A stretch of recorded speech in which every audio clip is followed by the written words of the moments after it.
ఇది కాకుండా ఈ ఊర్లో మీరు చూస్తే సీసీ రోడ్లు, దానికంటే ముందు ఇండివిజువల్ సమస్యలు. 416 మందికి ఇళ్ళు లేవు, ఉన్నాయి. 55 మందికి ఇళ్ళు లేవు. కలెక్టర్కి ఆదేశాలు ఇస్తున్నా ఆ 55 ప్రారంభించి 100% అందరికీ ఇళ్ళు ఇచ్చే బాధ్యత ఈ ప్రభుత్వం తీసుకుంటుంది. ఇంటింటికి టాయిలెట్, మరుగుదొడ్డి 441 మందికి ఉన్నాయి, 30 మందికి లేవు. అవి కూడా పూర్తి చేస్తాం. పవర్ కనెక్షన్స్ అందరికీ ఉన్నాయి. కానీ పవర్ కనెక్షన్స్ ఉన్నాయి కానీ మీ ఇంటిపైనే కరెంటు తయారు చేసుకోవాలి, మీ పొలం దగ్గరనే కరెంటు తయారు చేసుకోవాలి. ఎస్సీ ఎస్టీలకు పూర్తిగా మేమే డబ్బులు ఇచ్చి పెట్టిస్తాం. ఒకవేళ కరెంటు కానీ మిగిలితే మాకు ఇవ్వండి, కరెంటు అవసరమైతే మళ్ళా మీకు ఇస్తాం.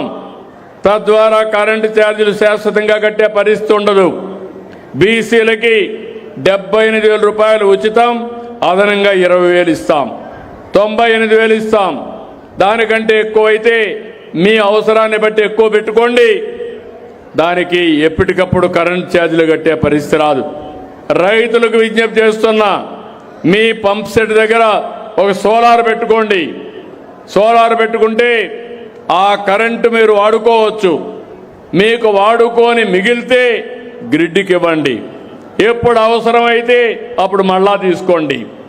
దానికంటే మిగిలితే మీ ఇంటికి వాడుకోండి. దానికి కూడా ఇంట్లో కానీ పైన రాదనుకుంటే బావి దగ్గర పెట్టుకుంటే మీ ఇంటి దగ్గర కరెంటు తీసుకునే పరిస్థితి వస్తుంది. ఇంకో పక్క మీరు ఏదైనా ట్రాక్టర్ ఉంటే, కారు ఉంటే, సైకిల్ ఉంటే, స్కూటర్ ఉంటే ఛార్జ్ చేసుకోండి ఫ్రీగా. పుష్పక విమానం ఒకప్పుడు చరిత్రలో విన్నాం. ఇప్పుడు ఒక్క పైసా ఖర్చు లేకుండా ఎక్కడికి పోవాలన్నా దర్జాగా మీరు తిరిగే పరిస్థితి నేను తీసుకొస్తా. నాకు సహకరించండి. ₹1 పెట్టుబడి లేదు.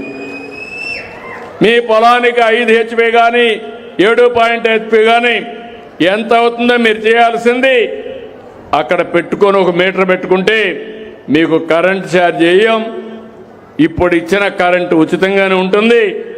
ఎంత అదనంగా వస్తే మీరు అది ఇస్తారు. అలాంటి వసతులు కల్పిస్తాం.